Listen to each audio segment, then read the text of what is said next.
ये मैं आपको तरीका समझा रहा हूं, जिंदगी भर के लिए तरीका सिखा रहा हूं, सिर्फ पेपर के लिए नहीं, जिंदगी भर के लिए। इसको लिटरेचर की लैंग्वेज में, अदब की जबान में इमेजरी कहते हैं। क्या कहते हैं? इमेजरी। बिस्मिल्लाहिर्रहमानिर्रहीम। आपको छुट्टी के बाद यहां पे बैठाने का बेटा मकसद ये था कि आपको किताबों से हट के जिंदगी सिखाई जाए।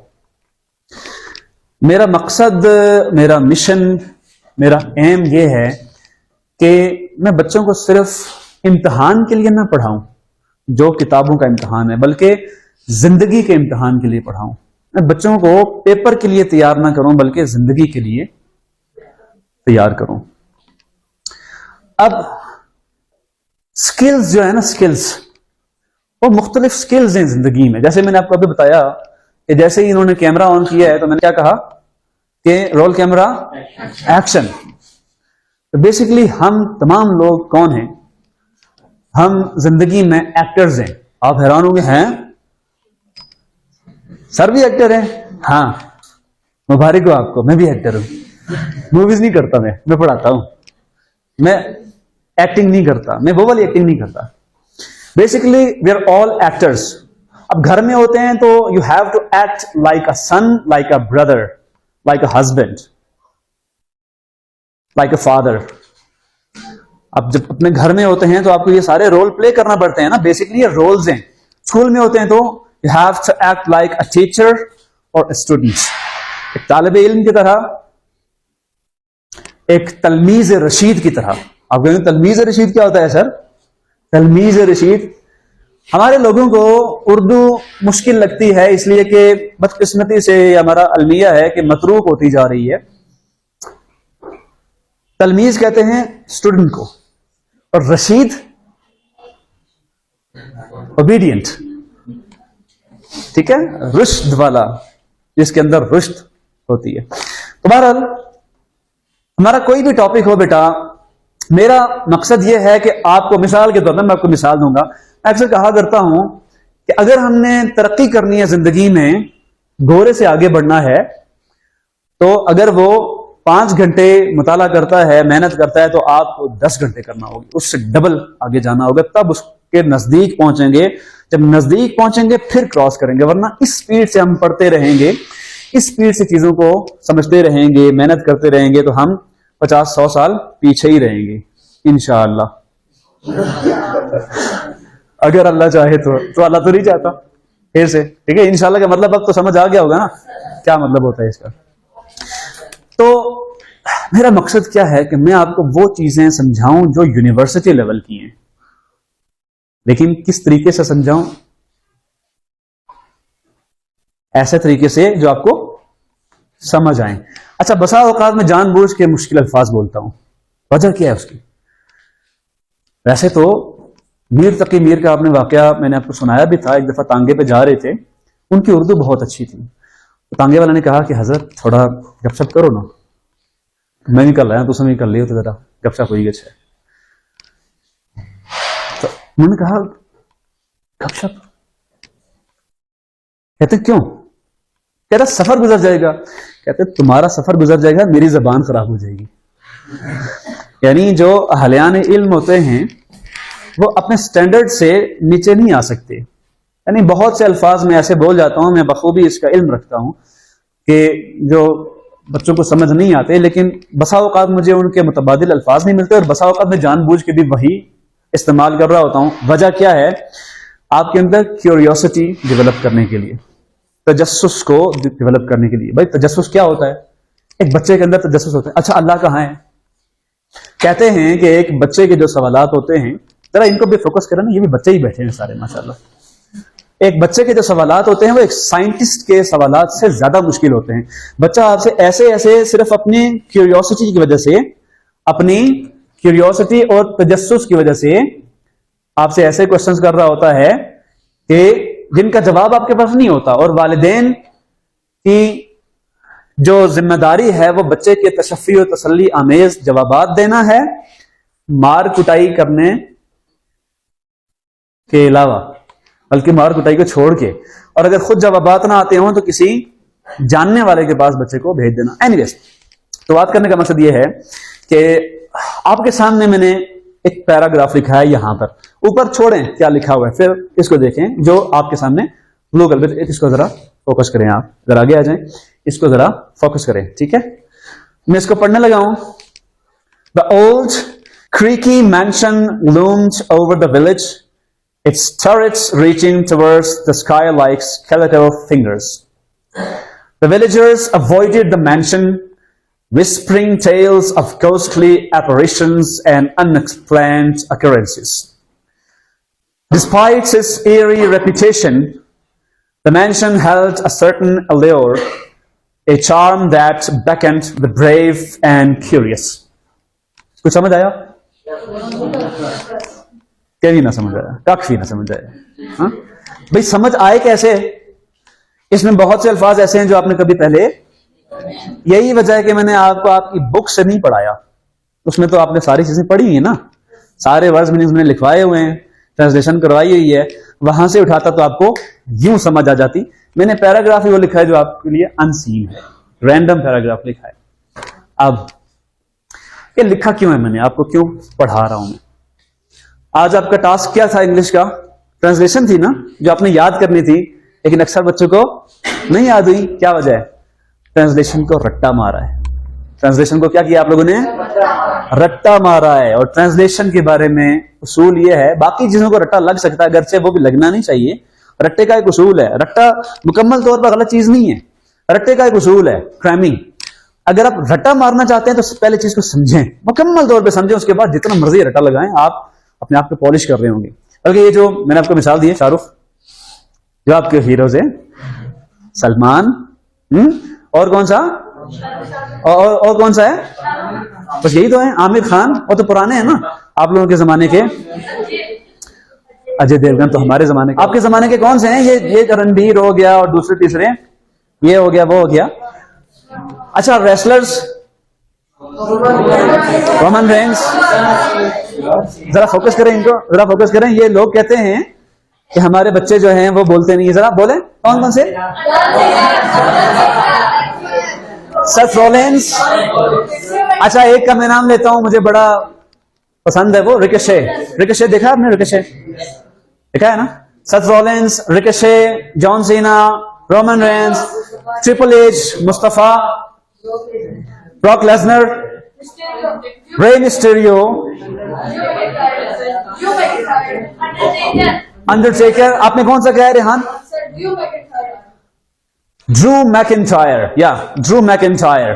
अच्छा, एक और ही है जिसको कहते हैं साइबोर्ग, स्विस साइबोर्ग उसको कहते हैं, नाम उसका मेरे ज़हन से निकल गया। ये नाम मैं आपके सामने पता क्यों ले रहा हूं? अच्छा, मैं आपसे अगर पूछूं ना, आपको फेमस टिकटॉकर्स के नाम बताएं, आपको आते होंगे ना?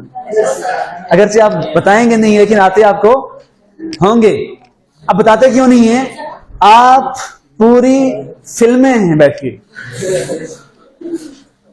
ये बात मैं आपसे इसलिए कर रहा हूं कि जितने भी प्रोफेशनल लोग हैं, अपने अपने फील्ड के माहिरीन हैं, वो भी जब स्टेज पे जाते हैं, लोगों से गपशप करते हैं, तो पहले जो स्पीच होती है उसको समझते हैं, फिर खुद पॉइंट्स लिखते हैं, और फिर उसको बसा औकात रट्टा भी मारते हैं। और जितने भी अपने अपने फील्ड के माहिरीन होते हैं, वो एंड में, वैसे तो बुनियाद से ही हम असातिज़ा से पढ़ के गए होते हैं, जिस भी फील्ड के माहिरीन होंगे, अल्लाह ना करे बुरी फील्ड के माहिरीन होते हैं, ठीक है ना, जो इवल जीनियस होते हैं, वो मैंने लिखा हुआ है। क्या ज़हीन और पढ़े लिखे लोगों की कमी नहीं है? अच्छे लोग कम होते जा रहे हैं दुनिया में। सबसे बदनाम जमाना, लोग सबसे ज्यादा ज़हीन और अक्सर पढ़े लिखे होते हैं, इवल जीनियस कहते हैं। तो एनी हाउ, हमारे ही हाथों से निकले होते हैं लोग। लेकिन इतने लोग भी जब कामयाब होते हैं, तो वो कहां से कामयाब होते हैं? हम ऐसे फुकरा से, हम जो असातिज़ा हैं, वही तरबियत करते हैं, ट्रेनिंग्स देते हैं। तो तमाम टीचर्स के लिए, आपके जो टीचर्स हैं, हमारे मुल्क पाकिस्तान के हैं, मुस्लिम उम्मा में हैं, तमाम के लिए क्लैप कर रहे हैं जोरदार।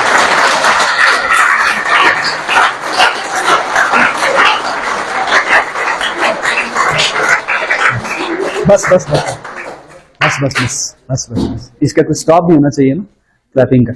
अच्छा बेटा जी, इसकी आपको कोई समझ नहीं आई ना? आ ही नहीं सकती। और मुबारक को आपको समझ नहीं आई तो आप नॉर्मल इंसान हैं, वरना तो सुपर नेचुरल होते आप, वरना तो ऊपर के कोई मखलूक होते। माफाउकुल फितरत, माफाउकुल फितरत, इतना मोटा लफ्ज, सुपर नेचुरल। वाह क्या इंग्लिश है, ये हमारी साइकी है, माफाउकुल फितरत। मैं मिसाल के तौर पे आपके सामने लिखता हूं, एक अरब यहां पे आया था और उसने, कौन था? अरब था। उसने पाकिस्तान में ये वाला बैंक देखा तो उसने क्या पढ़ा था? हबीब बैनक लम यतिद, हबीब बैंक लिमिटेड। समझ आ रही है? तो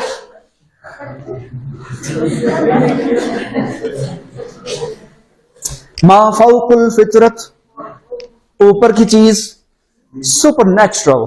I'm going to tell you the supernatural beings are there who can understand things beyond the literal levels. क्या मतलब? अच्छा, कितनी जबरदस्त अंग्रेजी बोली है।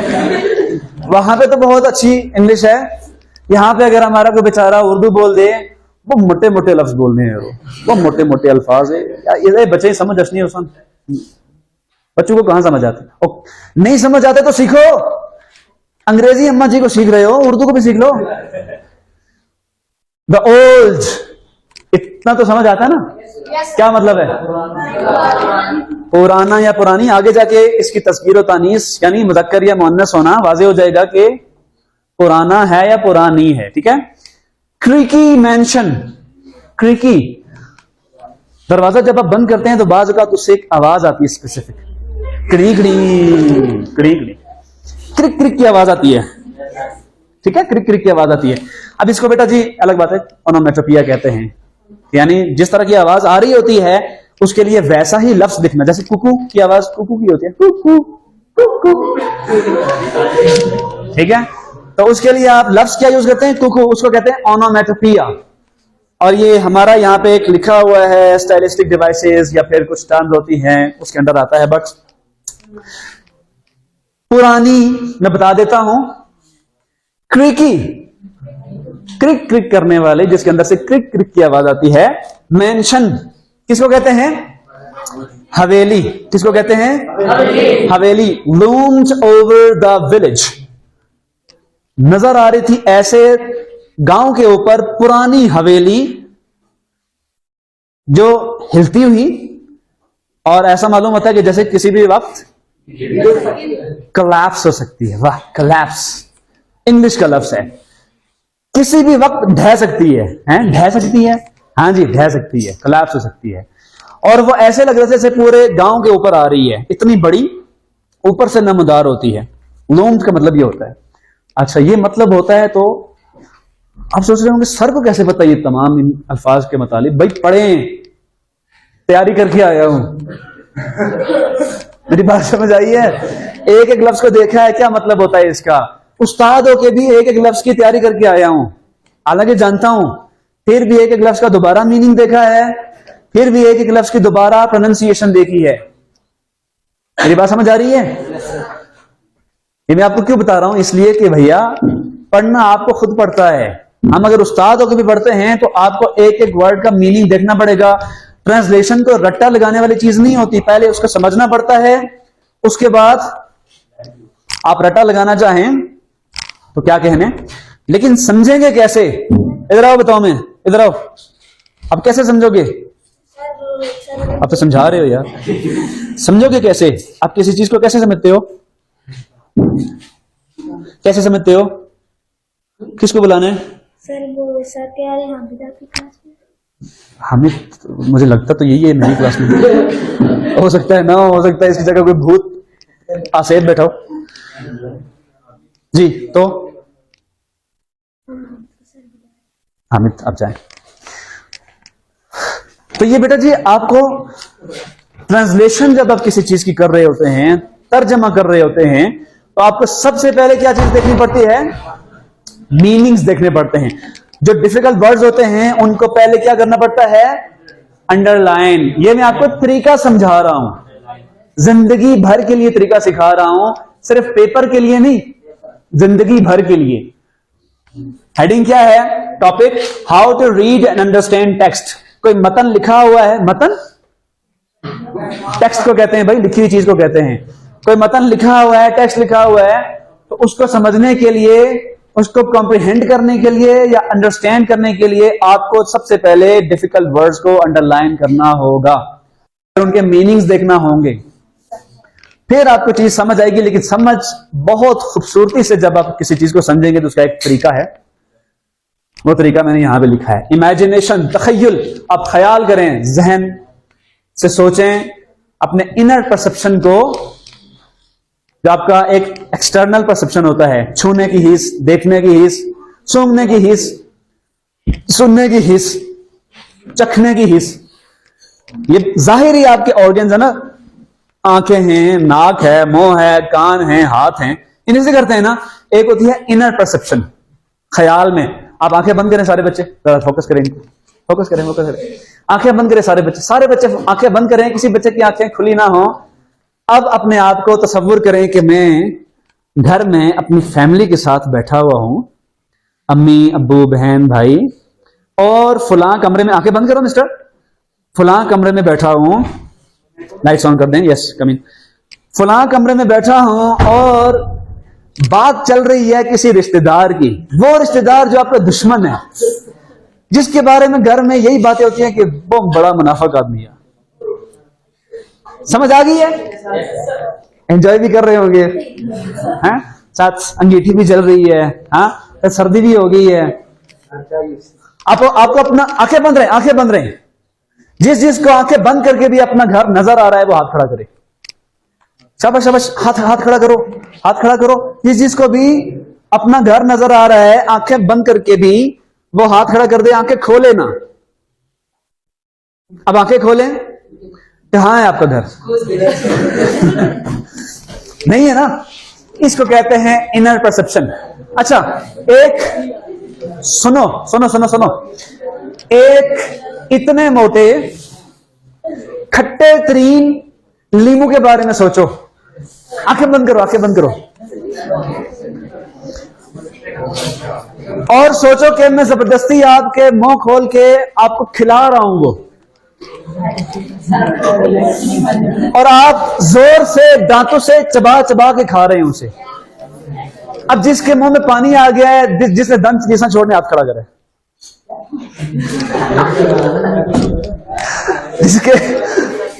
जिसके दांत खट्टे हो गए ना, वो हाथ खड़ा करे। आगे किधर लीमू? इसको कहते हैं बेटा इमेजिनेशन। इसको क्या कहते हैं? इमेजिनेशन। जब आप कोई स्टोरी पढ़ रहे होते हैं तो उसको अपने तखय्युल में मूवी बना के चलाते हैं। क्या बना के चलाते हैं? अब यहां तक जो हमने पढ़ा था ना, आपने ऊपर ऊपर से सरसरी पढ़ा था। बाय द वे, ऊपर ऊपर से सरसरी पढ़ने को क्या कहते हैं? स्किमिंग। और गहराई से मुताला करने को स्कैनिंग कहा जाता है। हम बेसिकली यहां पे स्कैनिंग कर रहे हैं, ठीक है। अब गहराई से पढ़ने की ट्रिक मैं आपको सिखाता हूं। आंखें बंद करें, आंखें बंद करें, सारे बच्चे आंखें बंद करें। लिखा हुआ है, एक पुरानी क्रिक क्रिक करने वाली हवेली जो बहुत पुरानी भी है और गांव के ऊपर बनी है, इतनी बुलंद और बड़ी इमारत है कि ऐसे महसूस होता है कि गांव के ऊपर आकर किसी भी वक्त ढह सकती है। नजर आ गई है? किधर है? ऊपर है और आपके माइंड में है, ठीक है ना, आपके माइंड में है। अच्छा, आगे चलते हैं। ये मूवी चल गई, इतनी चल गई मूवी, ये आपका एक इमेज क्रिएट हो गया। इसको बेटा आवाज ना है, इसको लिटरेचर की लैंग्वेज में, अदब की जबान में इमेजरी कहते हैं। क्या कहते हैं? इमेजरी। आप खुशबू नहीं है फिर भी आपको आ रही है, गर्मी नहीं है फिर भी स्टोरी पढ़ते हुए लग रही है आपको चक्कर आ रहे हैं, आपको खुशी हो रही है। आप किसी बाग में बैठे हुए हैं ख्याली तौर पे, दैट इज कॉल्ड इमेजरी। आप उन इमेजेस को एंजॉय कर रहे हैं। अच्छा, it's turrets reaching towards the sky. Turrets मतलब इसके मीनार जो हैं वो आसमान की बुलंदियों को छू रहे हैं। किसके? वो जो ऊपर है, हवेली। लाइक ये लफ्ज यहां पे क्या यूज हुआ है बेटा? जैसे कि अम्मा कहती हैं कि मड़ा पुत्र तो इतना साना जिसरा चन होना, चौथ भी न चन होना। हो सकता है बच्चा आईना देखे और आईना टूट जाए, इतना खूबसूरत हो। लेकिन लाइक का मतलब क्या है? तशबीह देना, यानी एक चीज को दूसरी चीज जैसा करार देना। तो इसको कहते हैं बेटा सिमिली। तो उसके मीनार जो हैं आसमान की बुलंदियों को छू रहे थे जैसे स्केलेटल फिंगर्स, जैसे उसके ढांचे की उंगलियां हैं जो आसमान को छू रही हैं। उंगलियां, फिंगर्स वैसे बिल्डिंग की होती हैं नहीं होती? नहीं होती ना, फिंगर्स इंसान की होती है ना। तो जब आप किसी बेजान चीज को इंसानी एट्रीब्यूशन देते हैं, उसको एट्रीब्यूट दे देते हैं, तो उसको लिटरेचर की जबान में जैसे सिमिली है, मेटाफोर है, ऐसे ही कहा जाता है पर्सोनिफिकेशन। पढ़ा हुआ है ना? पर्सन से पर्सोनिफिकेशन, ये हो गया। आंखें बंद करो, मैं दोबारा आपको बताता हूं। एक बहुत बुलंदो बाला पुरानी हवेली गांव के ऊपर वाले हिस्से में बनी है, और वो बहुत पुरानी होगी उसकी बिल्डिंग, उसके दरवाजे खिड़कियां हर वक्त आवाजें करते रहते हैं। जरा सी हवा होती है तो उसकी खिड़कियों और दरवाजों से क्रिक क्रिक की आवाज आती है, और ऐसे महसूस होता है कि पूरे गांव के ऊपर छाई हुई है, वो ऐसे नजर आती है। और उसके जो मीनार हैं वो आसमान की बुलंदियों को छूते हुए नजर आते हैं। The villagers avoided the mansion. देहाती जो हैं, अभी आपने आंखें बंद रखनी है, मैं बोर्ड से पढ़ रहा हूं, ठीक है? मैं बोर्ड से पढ़ रहा हूं। The villagers avoided the mansion. देहाती उस हवेली से बचते रहते हैं। Whispering tales of ghostly apparitions. और आपस में सरगोशियां करते रहते हैं कि इसमें तो कोई भूत प्रेत रहता है। घोस्टली मतलब भूत प्रेत, और आसेब एपरेशंस यानी बदरूहों का वहां पे आना जाना रहता है। एंड अनएक्सप्लेन्ड अकरेंसेस, और ऐसे वहां पे वाकयात होते रहते हैं कि जो बहुत मिस्टीरियस, बहुत पुरस्कार हैं, जिनको बयान नहीं किया जा सकता, जो नाकाबिले बयान है। डिस्पाइट इट्स एरी रेपुटेशन, इसकी इस तरह की वहशतनाक, इस तरह की भद्दी पहचान या रेपुटेशन के बावजूद, the mention held a certain allure, इस हवेली की एक खास दिलकशी है, एक खास पहचान है, खास दिलकशी है। ये सब होने के बावजूद बहुत खूबसूरत, बहुत दिल फरेब है, बहुत दिलकश है। अ चार्म, एक ऐसी दिलकशी दैट बेकन्ड, जो अपनी तरफ मोह लेती है, जो अपनी तरफ लुभाती है। द ब्रेव एंड क्यूरियस, बहादुर लोगों को और मुतजस्सिसीन को, जिनके दिल में क्यूरियोसिटी होती है, जिनके दिल में तजस्सुस होता है। अब मैं इसको समराइज करता हूं, आंखें बंद रहें। एक पुरानी हवेली गांव के अंदर, ऐसे महसूस होता है कि पूरे गांव के ऊपर आई पड़ी है, और बिल्डिंग उसकी बहुत पुरानी है, उसके मीनार आसमान की बुलंदियों को छू रहे हैं। देहाती उससे बचते रहते हैं इसलिए कि उनके यहां ये सरगोशियां, ये चहमगोइयां पाई जाती हैं। चहमगोइयां किसको कहते हैं?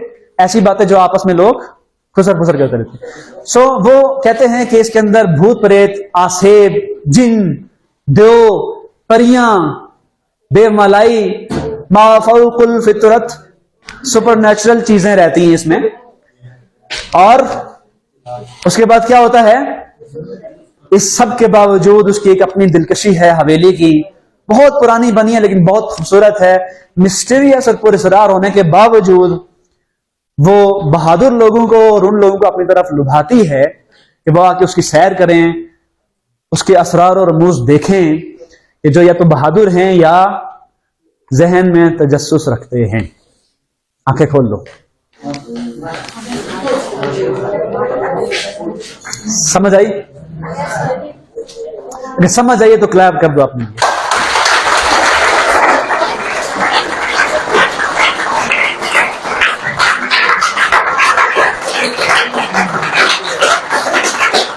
इधर मुझे लगता है कि ज्यादा ही समझ आ गई है। चलो खड़े होकर क्लैप कर दो।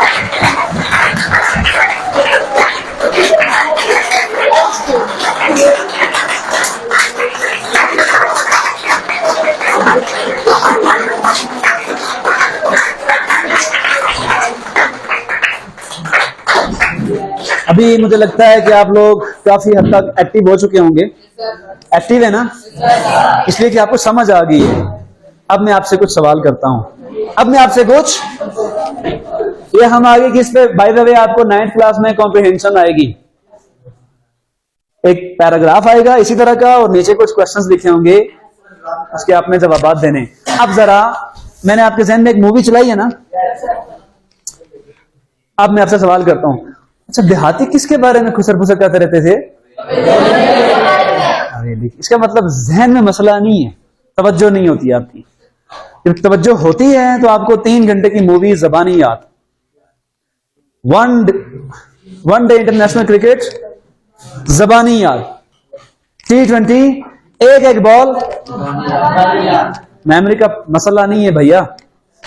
प्रॉब्लम किसका है? आपकी तवज्जो का, आपके फोकस का। जो किताबें आप पढ़ रहे होते हैं वो आपको पढ़ते हुए मौत पड़ती है ना? मौत पड़ती है। एक बंदे को मौत पड़ी है, इसको समझ क्या आएगी? इसलिए मैं कहता हूं कि किताबों को गौर से पढ़ा करो और अपने इमेजिनेशन को, तखय्युल और तसव्वुर को जहन में लाकर उसको काम में लाकर चीजों को मुताला करने की कोशिश किया। मैं ये तो नहीं कहता कि दुनिया की हर एक चीज को आप अपने ख्याल में ला सकते हैं। ख्याल बुनियादी तौर पर एक फलसफा है, हर चीज आपके ख्याल में मुक़य्यद नहीं हो सकती, लेकिन अक्सर चीजें आपके ख्याल में, मुक़य्यद मतलब कैद होना, ठीक है, समा जाना, मुक़य्यद हो जाना, ठीक है। अच्छा बेटा एक और चीज, ये अच्छा मैं आपसे एक और सवाल पूछता हूं। ऐसी आवाज जिसको हम क्रिक क्रिक की आवाज कहते हैं, इंग्लिश में क्या कहते हैं उसको? हाँ देखो ना, आपकी इंग्लिश से बड़ी तगड़ी है यार, ये तो लफ्ज मुझे भी नहीं आता था। क्रिकी या स्क्विकिंग साउंड, ठीक है, क्रिकी साउंड। तो बहरहाल ये 2 सवाल मैंने आपसे इसलिए पूछे हैं कि जब आप किसी चीज को गहराई से एंजॉय करके ख्याल से पढ़ते हैं, किसे? तखय्युल लफ्ज कहां से निकला है? ख्याल से। ख्याल करने का एक प्रोसेस है, एक अमल है, उसका नाम है तखय्युल, ठीक है। तो खैर मीनिंग्स के बारे में मैं आपको एक बात बता दूं कि मिसाल के तौर पे आपके घर में या मेरे घर में या हम सब में से किसी के भी घर में एक प्रपोजल आता है, हमारी बहन का, हमारी बेटी का, हमारी बच्ची का, और हम किसी को कहते हैं कि फलां लोग आए थे, उन्होंने हमारी बेटी का हाथ मांग लिया। तो क्या मतलब होता है? टोके से काट के दे दे?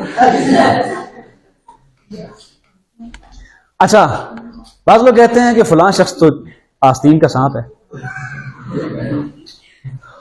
आस्तीन का सांप, इसका क्या मतलब होता है? कि वो सांप बन के आपकी आस्तीन के अंदर दाखिल हो गया है? वो जो सांप रेप्टाइल होता है? नहीं। इसे कहते हैं अल्फाज के मुख्तलिफ शेड्स। एक लफ्ज के मुख्तलिफ मीनिंग्स होते हैं, शेड्स होते हैं। मेरी बात समझ आ रही है? आ रही है? सबको आ रही है? शाबाश। पानी है, पानी, उसका अपना कोई कलर नहीं होता ना, लेकिन वही जब बर्फ में होता है तो क्या होता है? वाइट होता है। तो ऐसे ही लफ्ज जो होते हैं वो किसी खास महल में इस्तेमाल होते हैं। किसमें इस्तेमाल होते हैं?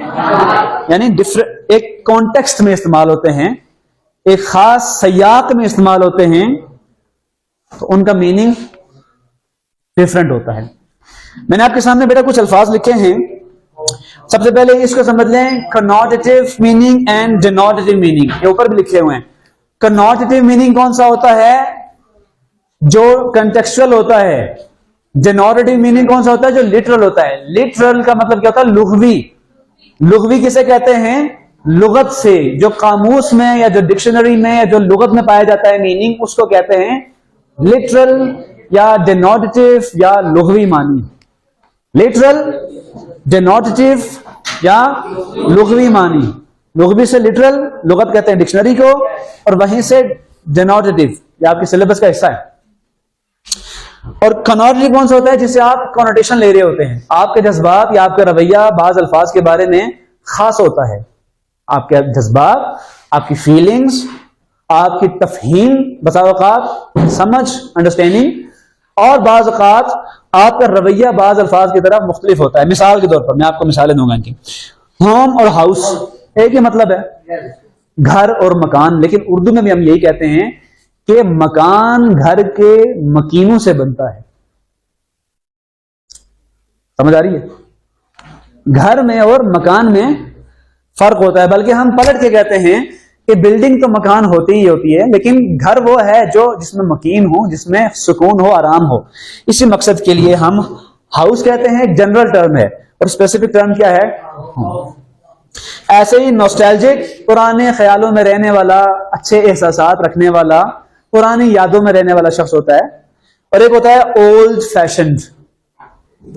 नॉस्टैल्जिक का मतलब सिर्फ पुरानी यादें ही नहीं होता, पुराने अंदाज से रहने वाला बंदा भी हो सकता है, सोफिस्टिकेटेड, नफीस आदमी हो। ओल्ड फैशन नेगेटिव कॉनोटेशन है, दकियानूसी, पुराने ख्यालों वाला, ये पॉजिटिव कॉनोटेशन है, ये नेगेटिव कॉनोटेशन है। असर्टिव और एग्रेसिव का एक ही मतलब होता है कि ऐसा शख्स जो बहादुर है, चीजों को धड़ल्ले से बयान कर लेता है। लेकिन असर्टिव मस्बत टर्म है, एग्रेसिव जारहाना ये नेगेटिव टर्म है। आपको एग्रेसिव नहीं होना चाहिए, आपको असर्टिव होना चाहिए। ऐसे ही बेटा कंटेक्चुअल मीनिंग क्या होता है? मैंने आपको एक वो हाथ मांग लिया, एक मिसाल दी और एक आस्तीन का सांप। अब इंग्लिश में देख लो मिसाल के तौर पर। एक लफ्ज होता है ब्रेक। क्या मतलब ब्रेक का? तोड़ना। लेकिन अगर आपसे मैं ये कहूं कि बेटा प्लीज टेक अ ब्रेक, क्या मतलब होगा? कि तोड़ डालो, आराम करो, टेक अ ब्रेक, आराम करो। वहां में मतलब ये होगा इसका। कॉन्टेक्स्ट ने मतलब को बदल दिया। कॉन्टेक्स्ट मतलब जो सिचुएशन थी ना, और जो सूरत हाल थी, उसने मीनिंग को बदल डाला। फिर बैंक किसको कहते हैं? सब जानते हैं।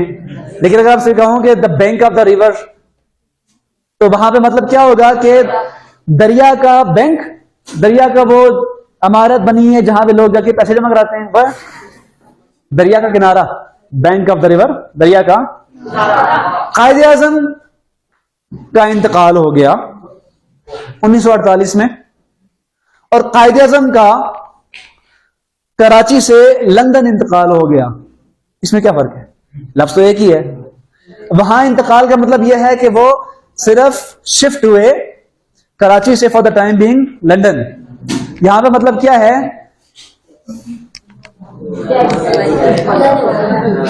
अल्लाह के हवाले हो गया। अल्लाह उनकी लहत पे, उनकी मरकत पे करोड़ों रहमतें बरकतें नाजिल फरमाए। तो क्लाउड, हर शख्स जानता है क्लाउड किसे कहते हैं? बादल। लेकिन क्लाउड कंप्यूटिंग, वहां पे मतलब बिल्कुल मुख्तलिफ है। टोन आवाज की एक सिफत होती है, एक क्वालिटी है, वो इसकी जैसे वॉल्यूम होता है, जैसे पिच होती है, जैसे फ्रीक्वेंसी होती है, ऐसे ही टोन एक उसकी क्वालिटी है। लेकिन the tone of the poem, नज़म का लबो लहजा, वहां पे इसका मीनिंग मुख्तलिफ होगा। स्ट्रीम कहते हैं छोटे दरिया को, नदी को। नदी हिंदी का लफ्ज है, यानी छोटा दरिया। लेकिन स्ट्रीम ऑफ कॉन्शियसनेस, वहां पे उसका मतलब बिल्कुल मुख्तलिफ होगा। अच्छा, वीडियो को आप स्ट्रीम करते हैं, लाइव स्ट्रीमिंग चल रही है, सुना है ना आपने?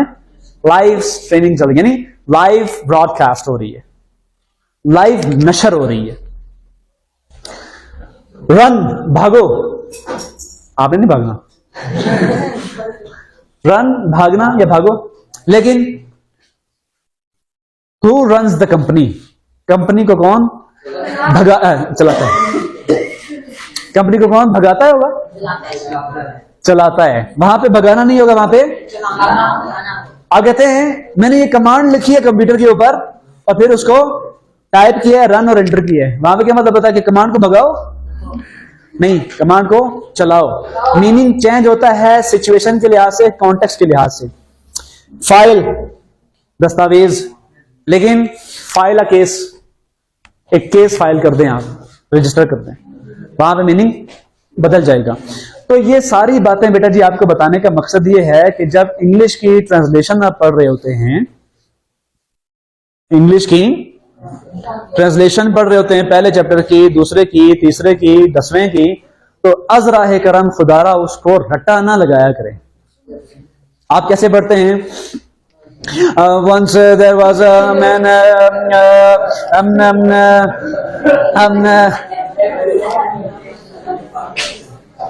ऐसे ही करते हो ना? अच्छा, पहला लफ्ज भूल जाए तो सारा ही भूल जाता है।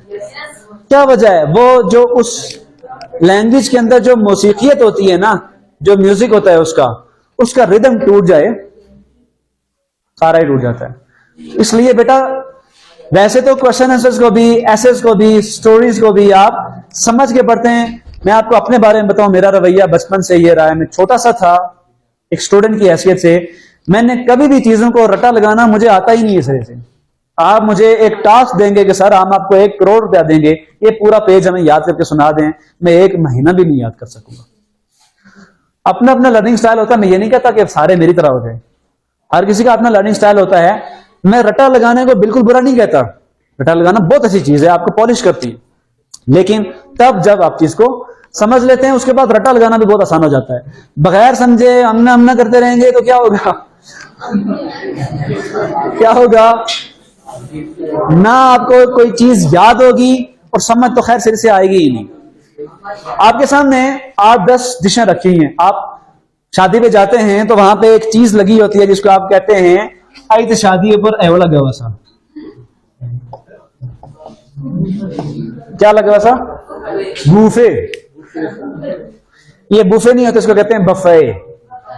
बफे टी इसमें साइलेंट होता है। अच्छा, वहां पे बूफे लगा हुआ है और वो कई लोग तो बल्कि कहते हैं तो बूफा लगा हुआ सा, और बूफा जैसे कोई बंदा खड़ा था वहां पे ना बहुत से खाने रखे हैं। अब आप क्या करते हैं? जाके राइस, बिरयानी, रोस्ट, सैलेड, मुंह में पानी आना शुरू हो गया है। रशियन सैलेड, चटनी, बोतल, इतना बड़ा कबाड़ खाना लेके जाते हैं और आधा खा के रेस करके आ जाते हैं। अब आपसे कोई कहे कि आपने खाना नहीं खाना, पेन कॉपी लेके आओ, लिखो कौन कौन से खाने पड़े, याद करो सारे कौन कौन से खाने पड़े, याद करते रहोगे और भाई खाओ उनको। बदस नहीं जाती है ना, लेकिन खाओ। खाने का क्या तरीका है? नबी पाक सल्लल्लाहु अलैहि वसल्लम की हदीस के मुताबिक एक हिस्सा खाली छोड़ो, सेहतमंद रहोगे।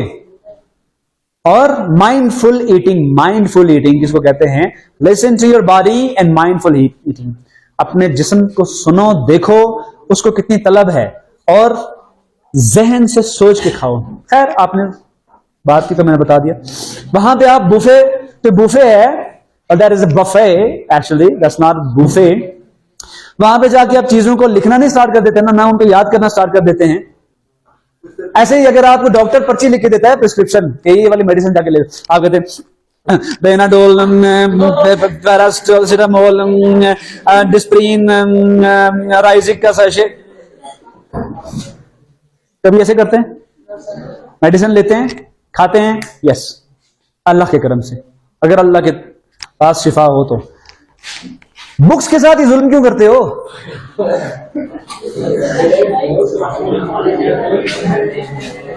मैं अपना नेचुरल स्टाइल आपको बताऊंगा पढ़ने का। मैं बहुत स्लो रीडर हूं, नेचुरल स्टाइल है मेरा, बहुत स्लो रीडर हूं मैं। लेकिन ये आज से नहीं हूं, मैं आपकी एज से जब तक एक लफ्ज भी, अगर मैं किसी लफ्ज पे फंस जाऊंगा ना, वो लफ्ज जब तक मुझे समझ नहीं आएगा, मैं डिक्शनरी खंगालूंगा, मैं इससे पूछूंगा, मैं उससे पूछूंगा, मैं उसके ऊपर बैठ के सोचता रहूंगा, वो लफ्ज पूरी तरह से समझ आ जाएगा, फिर पेज उल्टूंगा, वरना नहीं। मैंने ये जुल्म किताबों के साथ कभी नहीं किया। कम पढ़ो, क्वांटिटी ज्यादा ना करो, क्वालिटी होनी चाहिए। कम पढ़ो, लेकिन जो पढ़ते उसको समझ के पढ़ो। मैं आपको दावे से कहता हूं बेटा, पूरा चैप्टर ट्रांसलेशन आप बैठे उसको समझें। सिर्फ 2 से 3 मरतबा आपको पढ़ने की जरूरत होगी। रटा लगाएंगे तो कम से कम 50 दफा आपको पढ़ना पड़ेगा। रटा लगाने के लिए आपको 50 दफा पढ़ना पड़ता है। लेकिन जब आप इमेजिन करते हैं, इमेजिनेशन से उसकी तफहीम करते हैं, एक एक वर्ड का मीनिंग लिखते हैं, उसको समझते हैं, ज़हन में मूवी चलाते हैं, उसके बाद आपको पूरी स्टोरी को रटा लगाने की जरूरत हाँ, एक चीज को आपको याद करना पड़ता है, वो ये है वर्ड्स के मीनिंग्स। और याद करना नहीं, याद रखना पड़ता है। एक चीज होती है याद करना, यानी आपका स्पीच करने जा रहे हैं और आप चीज याद कर रहे हैं, रट्टा मारी जा रहे हैं, रट्टा मारी जा रहे हैं, याद करना है। वो याद रखना किसे कहते हैं? कि मैंने कहीं सुनानी नहीं है, अगर कोई पूछ लेगा तो बता दूंगा। तो यहां पे ट्रांसलेशन आपसे पूछी तो जाती है, एक सेंटेंस आपसे पूछा जाता है और फिर आपसे पूछा जाता है कि इसका मीनिंग, तो वहां पे आपने मीनिंग याद रखना होगा, याद करना नहीं है भैया। Translation is not something which is to be memorised. आपने उसको जबानी याद करना है ना, उसको आपने क्या करना है बेटा? समझना है। तो एक बच्चा भी बैठा है जो खड़ा हाथ करके कह सकता है कि सर इस बुक में फलां चैप्टर का ये मीनिंग रह गया है, आपने नहीं लिखवाया, मुझे समझ नहीं आई। तो एक बच्चा भी है कि ये वर्ड है जो आपने लिखवाया हुआ नहीं है, बता सकते हैं आप? अपनी दानिश में मैंने आपको पूरी बुक के हजारों अल्फाज के मीनिंग्स लिखवाए हुए हैं, फिर ट्रांसलेशन लिखवाई हुई है, और फिर ना सिर्फ ये कि लिखवाई हुई है बल्कि एक एक चीज को गहराई में जाके समझाया हुआ है। ऐसा ही है। उसके बाद मुझे बताएं कौन सी चीज रह जाती है? वो फिर घोल के पिलाने वाली ये होगी जो आज तक इजाद ही नहीं है। इसलिए बेटा घर में जाओ, जो ट्रांसलेशन आपको याद करनी है उसके मीनिंग सबसे पहले जाके याद रखो और फिर ट्रांसलेशन पढ़ो। कैसे पढ़ो? पूरा पैराग्राफ इकट्ठा ना पढ़ना शुरू कर दो, एक सेंटेंस इंग्लिश का पढ़ो और उसका रेलेवेंट जो उसकी उर्दू ट्रांसलेशन होगी वो पढ़ो, फिर अगला सेंटेंस इंग्लिश का, फिर उर्दू का। इस तरह आपको 50 दफा रट्टा लगाने की जरूरत नहीं है, 2 से 3 दफा पढ़ोगे सारी ट्रांसलेशन आपकी यस हो जाएगी। अच्छा, फिर रीडिंग में ये मैंने आपके सामने लिखा है एपरेशंस का फनेटिक IPA ट्रांसक्रिप्शन। ठीक है, ये थोड़ी मुश्किल चीज होती है, जाहिर है आप मास्टर लेवल पे पहुंचेंगे आपको समझ आएगी, लेकिन मतलब बात करने का ये है कि आपकी रीडिंग में, जैसे सुबह एक बच्चा यहां पे था, उसकी रीडिंग में बहुत प्रॉब्लम आ रहा था, बहुत ज्यादा प्रॉब्लम आ रहा था। रीडिंग स्किल्स आपके बहुत तगड़े होने चाहिए। जैसे यहां पे मिसाल के तौर पर ये क्या लिखा हुआ है? Where is the word? Apparitions. Apparitions. यहां पे प्राइमरी स्ट्रेस है, यहां पे सेकेंडरी स्ट्रेस है, यहां पे प्राइमरी स्ट्रेस है, और apparitions आप इसको कहेंगे। और मैं आपको स्पेलिंग्स के बारे में उस दिन लेक्चर दिया था कि स्पेलिंग्स में सेक्शन A1 याद है ना, कि स्पेलिंग्स आपने कैसे याद करना होते हैं। एक लफ्ज को ब्रेक डाउन करें, किसमें? सिलेबल्स में।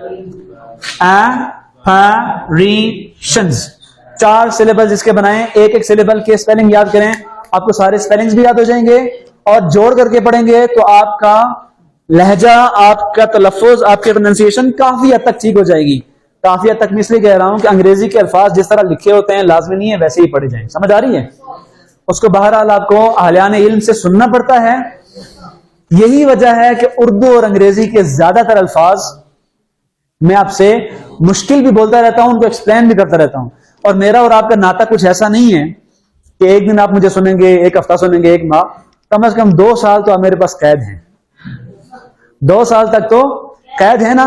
तो वो अल्फाज जो मैं रोजाना की बुनियाद पर अपनी रूटीन वाइज बोलता रहता हूं, तो वो अपनी सिचुएशन के लिहाज से, और मैं उनको एक्सप्लेन ना भी करूं, अपनी सिचुएशन के लिहाज से वो आपको किसी ना किसी वक्त समझ आ जाते हैं। तो बेटा जी, बात करने का मकसद ये है कि ये जो एक छोटा सा मैंने आपके सामने एक पैराग्राफ लिखा है, ये आपकी ट्रेनिंग करने के लिए। बेटा स्कूल में याद रखना, स्कूल, कॉलेज, यूनिवर्सिटी, मदरसा, ये तालीमी इदारे आपको दुनिया का हर तरह का इल्म दे ही नहीं सकते। स्कूल किसको कहते हैं? किसी को पता है? स्कूल को उर्दू में या अरबी में क्या कहते हैं? स्कूल। ये फुला स्कूल ऑफ थॉट है। स्कूल को कहते हैं मकतब, मकतबा फिक्र। उसका मतलब होता है पैराडाइम, तरीका, चीजों को सीखने का स्कूल आपको चीजों को सीखने का तरीका सिखाता है, ना कि ये कि हर एक चीज सिखाता है। कुछ चीजें मिसाल के तौर पे सिखाता है, जैसे मैंने आपको ये पैराग्राफ मिसाल के तौर पे सिखाया है। और ये लाइफ लॉन्ग लर्निंग है आपकी। जिंदगी में किसी भी चीज को पढ़ेंगे तो तरीका, उसका मेथड या उसका पैराडाइम यही होगा। मेरी बात समझ आ रही है? उस्ताद आपको दुनिया का हर तरह का नॉलेज नहीं दे सकता। अगर कोई उस्ताद देता है तो उसका अल्लाह ही हाफिज है, वो कैसे दे सकता है? नहीं दे सकता। उस्ताद आपको तरीका सिखाता है कि चीजों को पढ़ना है, उनका एनालिसिस करना है, तज्जिया करना है, कैसे करना है, चीजों की कॉम्प्रिहेंशन, अंडरस्टैंडिंग, समझ हासिल करनी है तो वो किस तरीके पर करनी है। ना कि ये कि मैं आपको पूरा अखबार डॉन का लाके एक एक लफ्ज पढ़ाऊं कि बेटा इंग्लिश ऐसे पढ़ी जाती है ना। ये मुख्तसर एक मिसाल देके आपको मैंने सिखा दिया है। अगर आपको अल्लाह ताला करे समझ आ गया हो तो ये ना सिर्फ आपको मैट्रिक में, कॉलेज में, यूनिवर्सिटी में हेल्प करेगा, पूरी जिंदगी लाइफ लॉन्ग लर्निंग के लिए ये चीज आपके लिए बहुत इंपॉर्टेंट है।